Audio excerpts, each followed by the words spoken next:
Hello everyone, this is Erik, the Asian movie enthusiast, and this is my review of An Eye for an Eye, a Hong Kong crime movie from 1990 that stars Joey Wong.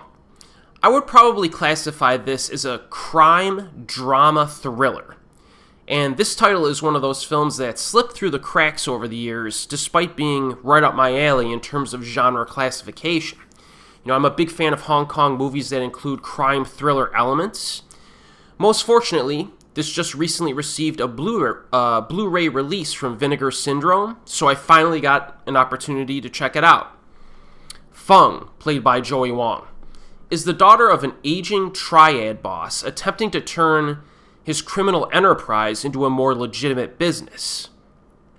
After her father is arrested by her cop boyfriend, however, Fung is left in charge and continues her father's mission of ridding the organization of its criminal dealings. There's still some criminal dealings left here. Meanwhile, some of the other members of the gang are not happy with her leadership and plan a hostile takeover. Cheong, the second in command, wants to maintain the group's violent reign and sets out to strip Fung of her power. Now, early on, we realize that Joey Wong's character is concerned about her father's situation here. This guy is leaving the streets. I guess officially he left the streets in an effort to transition to a more legitimate business. And she does not want him going backwards, regressing deeper into the criminal underworld again. Unfortunately for him, some of his underlings create a problem, and that sends him to jail, which obviously causes her even more concern and may even create a problem with her cop boyfriend, who arrested her dad reluctantly on orders from his superiors. So we have a pretty decent setup for some effective drama. Now the cops, early on, they have some laughs during their meetings, near the beginning, like when they go through the Triad hand signals and how they smoke cigarettes and stuff like that. There are a few light-hearted dating scenes as well that bring Joey together with her cop boyfriend and some other side characters, but overall, An Eye for an Eye does take itself seriously, and I think that's the proper choice for the premise. Now, Joey's character is forced early on, and I found this somewhat interesting, to make some difficult decisions after taking over this organization, like overhauling immediately any remaining Triad activities within her dad's umbrella of businesses and forcing the more shady underlings to go all in on legitimate, cash-generating activities.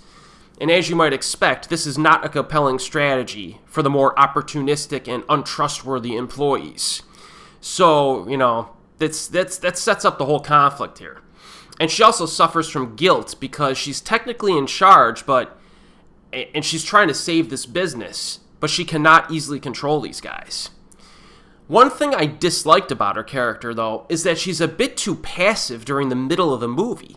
Like, the cover of the recent Blu-ray release gives the impression that she's kicking butt, but she's more of a victim for most of the runtime here.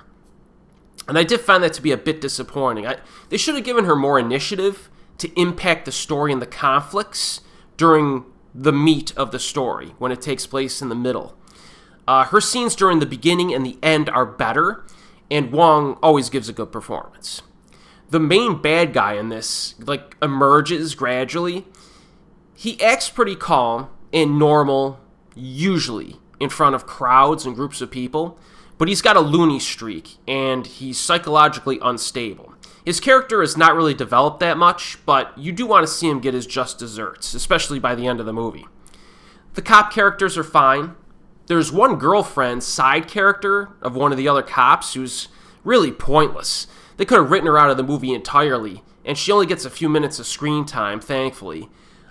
Pretty wafer-thin character, and kind of annoying, because all she does is, cry and whine about stuff.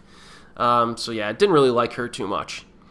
An Eye for an Eye is heavily reliant on the conflict keeping you engaged, which it does well enough, despite, the character development being nothing special.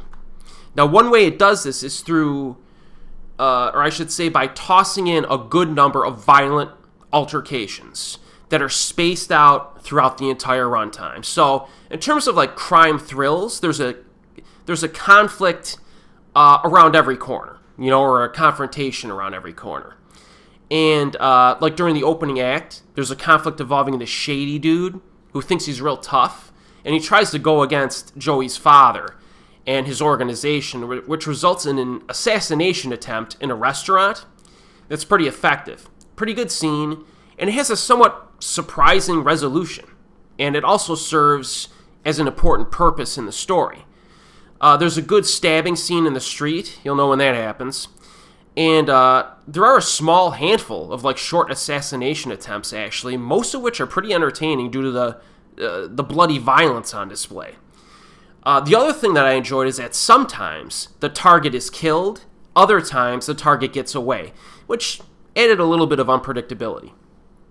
If you're looking for like a high-octane thriller, though, you may be disappointed in this. The length of these assassination attempts are rather short, and that inherently limits their memorability. There are no extended action set pieces, really, until maybe the very end. There's a bloody brawl, like a big bloody brawl near the finale involving machetes and other stuff, which is pretty entertaining. So, and also the final confrontation in this movie could have been a bit longer, in my opinion. So, from an action standpoint, you're going to get like short, punchy moments that are peppered throughout.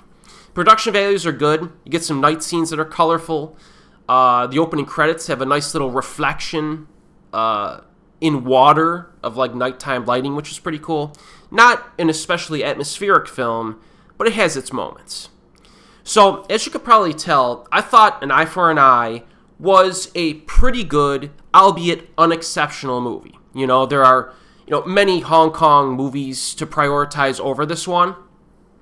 But if you have a free night, and you've already seen a bunch of Hong Kong movies from this era, and you're in the mood for like a lesser-known flick that's pretty good, this is a decent option. It's not going to blow you away, but it held my attention. And I could see myself watching it at some point in the future, but it's not good enough to be in a consistent rotation. It is most readily available on Blu-ray. And as always, folks, I'll see you next time.